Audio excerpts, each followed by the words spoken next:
দেশকে কতটা ঘৃণা করলে এই কথাটা বলতে পারে। पता नहीं पिछले जन्म में क्या पाप किया था, हिंदुस्तान में पैदा हुए।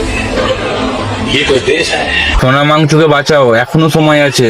সোনাম ওয়াংচু একটাই কারণে খাওয়া দাওয়া বন্ধ করে দিয়েছে, যাতে এই জিনিসটা না হয়, কোনো মায়ের কোল যেন না খালি হয়ে যায়। दिल्ली के पालम में नीट परीक्षा की तैयारी कर रही छात्रा ने की आत्महत्या। नीट पेपर रद्द होने से थी डिप्रेशन में। আর ওরা ওই চেয়ারে বসে সেটাই করছে, আর সোনাম ওয়াংচু এটাই বন্ধ করার জন্য কিন্তু প্রোটেস্ট করছে। उनके सेहत का सोचिए, जिनके बच्चे मर गए। आपने पूरे देश को जगा दिया है।